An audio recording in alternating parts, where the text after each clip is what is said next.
Celebramos então na igreja hoje, segundo o calendário tradicional, a festa, a solenidade de nosso Senhor Jesus Cristo, Rei do Universo. Quero lembrar aqui que esta festa foi instituída no começo do século XX, em 1925, portanto, há 100 anos atrás. Estamos celebrando o centenário da criação desta festa pelo Papa Pio XI, através da carta encíclica Quas Primas. Naquela carta encíclica, o Papa lembra a importância de se acolher a realeza de nosso Senhor Jesus Cristo, não somente nos corações.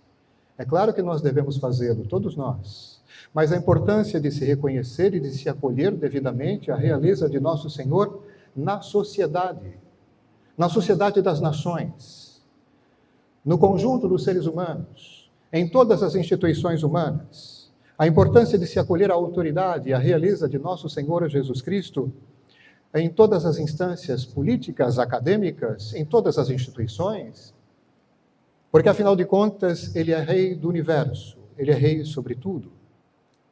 Nessa encíclica,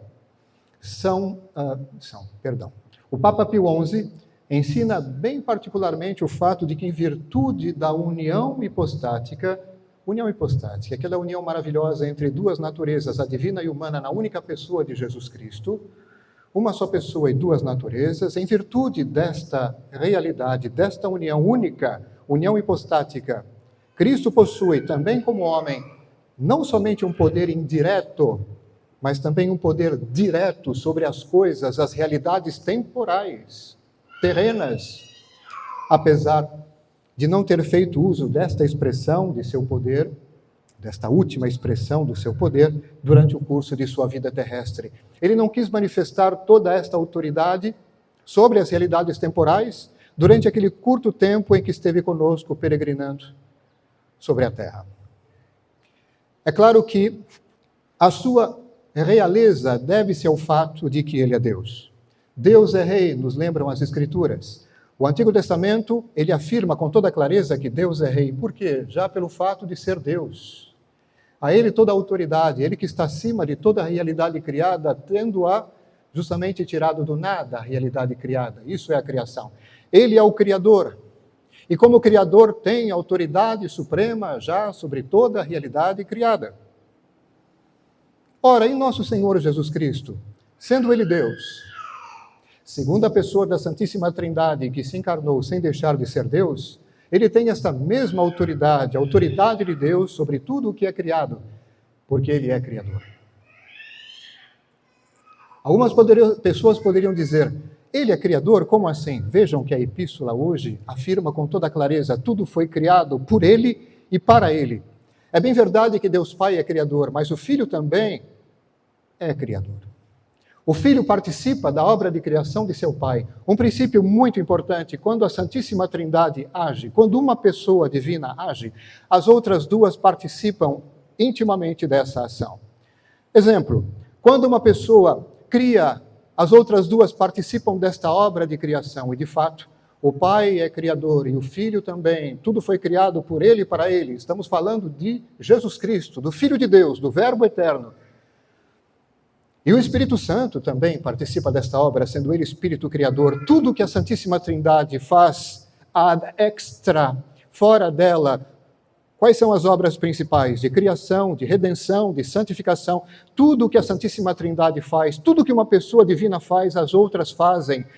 Com ela, claro, cada uma segundo a sua especificidade. Então, sendo o Filho de Deus, Deus, com o Pai e o Espírito Santo, sendo que nele habita a plenitude da divindade, é claro que, sendo Deus Rei, e sendo ele Deus, ele é Rei, já por isso, sendo Deus e sendo Criador de tudo. Mas tem um outro motivo pelo qual nós vemos a realeza de nosso Senhor sobre nós, por exemplo. Sua realeza, de fato, caros fiéis, deve-se ao fato de que ele pagou o preço do nosso resgate, derramando o seu sangue, sangue preciosíssimo, na cruz, para nos resgatar do nosso pecado. Ele nos comprou a preço do seu sangue, ou seja, adquiriu também por aí autoridade suprema sobre nós. Nós pertencemos a Ele, de maneira especial quando nós aderimos a Ele pela fé e mais ainda quando nós fazemos parte do seu corpo místico, que é a igreja. Somos batizados, estamos na graça, fazemos parte do seu corpo místico, do qual ele é a cabeça. Ora, ele manifesta perfeita e total autoridade sobre todos nós. Nós estamos sob, melhor dizendo, sob a sua autoridade. Nós pertencemos a ele, é o que dizem as Escrituras, inclusive. Então, de novo, a sua realeza vem do fato de ser ele Deus, Criador e nosso Redentor. Toda a autoridade me foi dada no céu e na terra, diz nosso Senhor. Onde é que nós encontramos essas afirmações? Na tradição apostólica, no magistério, nas Escrituras? Vamos considerar, por exemplo, a expressão deste artigo da fé nas fórmulas, nos símbolos da fé, nas fórmulas do creio. Os símbolos da fé, caros fiéis, as fórmulas do creio, o símbolo apostólico, o símbolo niceno-constantinopolitano, que é o que nós utilizamos na missa, eles falam com clareza dessa realeza. Eles atestam a realeza do Cristo glorificado e o seu retorno para o julgamento universal. O símbolo dos apóstolos, o que diz? O creio que nós utilizamos ao rezar o terço. Ele está sentado à direita de Deus Pai. Ele está sentado à direita do Pai Todo-Poderoso, de onde há de vir para julgar os vivos e os mortos. É claro que o fato de julgar está associado à sua autoridade régia. Só pode julgar assim, julgar as nações. No dia do Senhor, quem tem autoridade régia? O símbolo de Niceia, Constantinopla, justamente esse que nós utilizamos na missa, afirma a duração eterna do seu reinado, a duração eterna do reinado de Cristo. Nós vamos proclamar isso daqui a alguns instantes. E o seu reino não terá fim. Portanto, este símbolo também fala da realeza de nosso Senhor. E as Escrituras? Em Lucas, capítulo 1, dos versículos de 31 a 33, nós encontramos aquele trecho em que o anjo Gabriel anuncia a encarnação do Verbo. E diz a Nossa Senhora: eis que conceberás e darás à luz um filho, e lhe porás o nome de Jesus. Ele será grande e será chamado Filho do Altíssimo, e o Senhor Deus lhe dará o trono de seu pai Davi, e reinará eternamente na casa de Jacó, e o seu reino não terá fim. Trata-se de um reino real e eterno. Nós temos ainda o Evangelho da missa de hoje. O Evangelho que nos é apresentado na missa de hoje, em que nosso Senhor declara a Ele mesmo a sua realeza. Sim, eu sou rei, Pilatos. Eu sou rei. Você está me perguntando por si mesmo ou porque ouviu de outros? Então Pilatos continua a interpelá-lo e ele diz no final: sim, eu sou rei. Respondeu Jesus: o meu reino não é deste mundo. Se o meu reino fosse deste mundo, os meus súditos certamente teriam pelejado para que eu não fosse entregue aos judeus. Mas o meu reino não é deste mundo, então trata-se de um rei, ele tem um reino. Perguntou-lhe então Pilatos: és portanto rei? Respondeu Jesus: sim, eu sou rei. É para dar testemunho da verdade que eu nasci e vim ao mundo. Todo aquele que é da verdade ouve a minha voz. Muitas vezes, contemplando esta afirmação de nosso Senhor, o meu reino não é deste mundo, muitas pessoas poderiam dizer: pronto, aqui está. Ele pode reinar nas esferas, nas altas esferas, em toda a dimensão espiritual, nos corações, mas não nas realidades terrenas, porque o seu reino não é deste mundo. Essa frase significa o seguinte: o meu reino não é deste mundo. Quer dizer, a origem dele não é terrena, a origem deste poder não é terrena, mas celeste. Vem do alto esta autoridade. É claro que ele é Senhor de tudo, inclusive das realidades terrenas.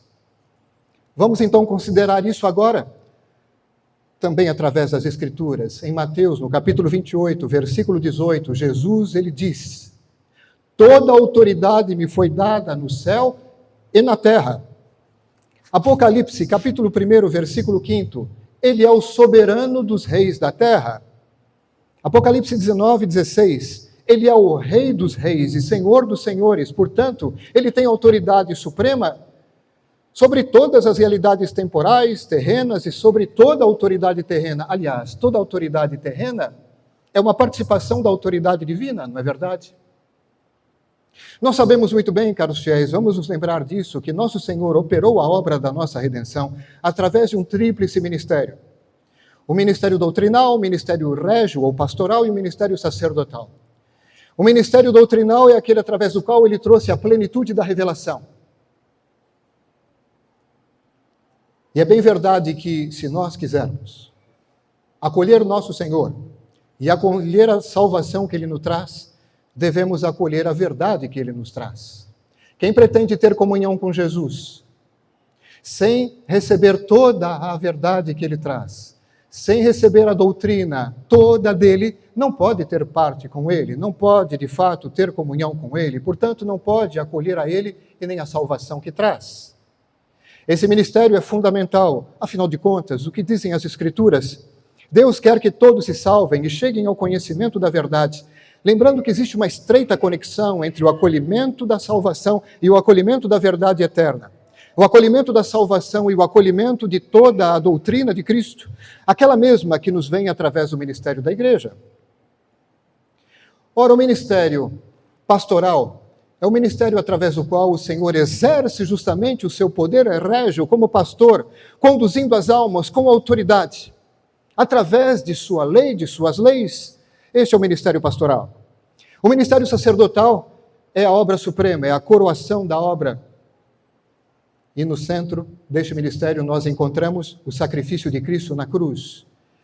Ali ele exerce o seu sacerdócio. O sacerdote oferece o sacrifício. Jesus Cristo, morrendo na cruz, ofereceu o sacrifício perfeito.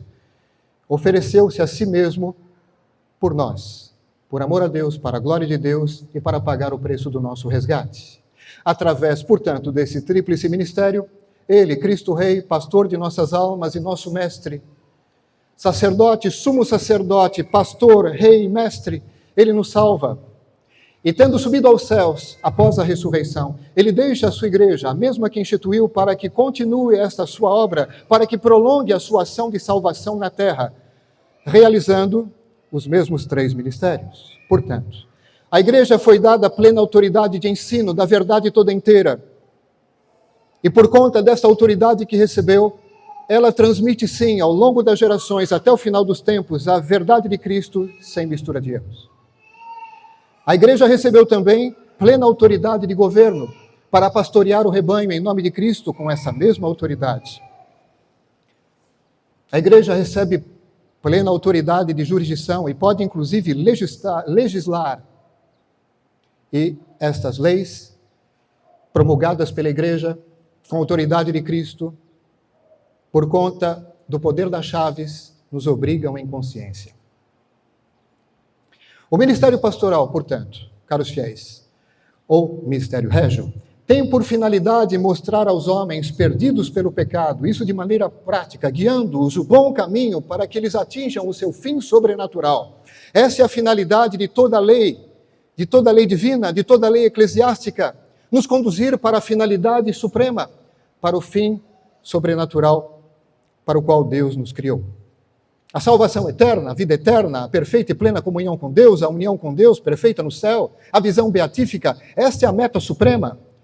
Toda a lei de Deus, toda a lei da igreja se orienta para isso. Isso é o exercício concreto, efetivo deste ministério pastoral ou régio de Cristo e da sua igreja em associação com Ele. O ministério, vamos lá, enquanto o ministério doutrinal, caros fiéis, diz respeito à inteligência, pela apresentação da verdade divina a qual devemos aderir, o ministério pastoral ou real do Cristo, régio, destina-se à vontade. Ministério doutrinal, à inteligência, pela apresentação e acolhimento da verdade. Ministério pastoral, destina-se à vontade, apresentando as exigências da lei divina e exigindo obediência aos mandamentos de Deus e também aos mandamentos da igreja, que, como já disse, lembrei, são promulgados com autoridade que vem de nosso Senhor pelo poder das chaves. O ministério pastoral engloba, portanto, os poderes legislativo, judiciário e executivo na igreja. Eu lembrava, inclusive, recentemente, que o nosso Código Supremo de Leis, o Código de Direito Canônico, apresenta todo um livro intitulado Direito Penal Canônico. Isso com toda a legitimidade. Sim, porque a igreja desempenha plenamente, através da autoridade que recebeu, este poder de governo, promulgando leis e fazendo com que se cumpram. E isso de maneira firme e materna, tendo por objetivo a salvação das almas. Esta é a finalidade última de toda a lei eclesiástica, a salvação das almas. Como consequência, caros fiéis, o ministério pastoral do Cristo, que é realizado na igreja, manifesta-se pela legislação e o exercício do poder judiciário que se segue imediatamente à execução de um julgamento. Tudo isso para falar de coisas, sim, densas, mas bem concretas, não é algo abstrato, é algo concreto, que é realizado na vida da igreja, através da igreja, para o bem das almas.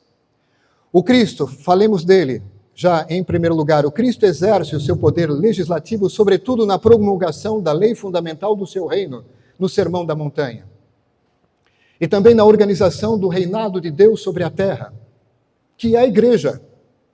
A organização do reinado de Deus sobre a terra é a igreja.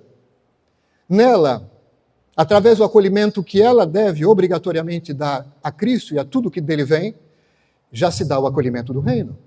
Já pelo acolhimento da graça, da fé e da graça, se dá o acolhimento do reino. Se toda a estrutura eclesiástica está orientada para isso, com relação a indivíduos e a toda a humanidade, ora, então ela é um instrumento por excelência de instauração do reino na terra, já vivendo ela mesma esta condição do reino presente. Com autoridade suprema, nosso Senhor, voltando a Ele, decide a propósito da lei mosaica. O que é a lei mosaica? Lembremos-nos que no Antigo Testamento havia toda uma série de leis, 613 leis de Moisés. Nosso Senhor, Ele decide sobre elas, abrogando isso, abrogando aquilo, dizendo o que permanece e o que não permanece. Dá o novo mandamento da caridade e exige uma estrita observância dos seus mandamentos. Caros fiéis, ao mais alto poder legislativo corresponde o mais alto poder judiciário. Falemos dele ainda, de fato, ele será o juiz no último dia, e seu julgamento será imediatamente executado. Lembram-se, Mateus 25, eis então que aparecerá o rei, e ele então dividirá a todos, uns à sua direita, outros à sua esquerda, e dirá aos da direita, vinde benditos de meu Pai, recebei o reino eterno preparado para vós, porque destes de comer a quem tinha fome e assim por diante, fizestes o que era para fazer. E dirá aos que estão à esquerda, afastai-vos de mim, malditos, ide para o fogo eterno, preparado para o diabo e seus anjos, porque tive fome e não me deste de comer, tive sede e não me deste de beber. Ou seja, haverá um julgamento, haverá uma sentença, o julgamento universal, que inclusive confirmará as tantas sentenças dos julgamentos individuais e particulares. A sentença definitiva já se dá no momento da nossa morte, caros fiéis. Lembremos-nos que é uma só vida. Hebreus 9, 27 e 28, está determinado que os homens morram uma só vez, portanto, uma vida só. E logo depois vem o julgamento. Assim como Cristo morreu uma só vez pelos pecados, diz Hebreus 9, 27. Da mesma maneira, os homens morrem uma só vez. E logo depois vem o julgamento, Hebreus 9, 28. Portanto, é uma vida só, uma só ocasião.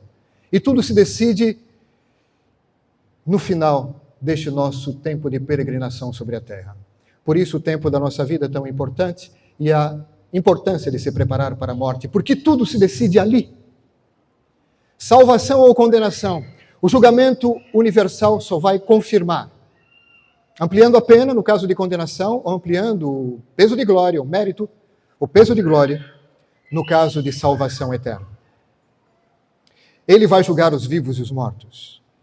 E isso é prerrogativa do rei, do Supremo Rei.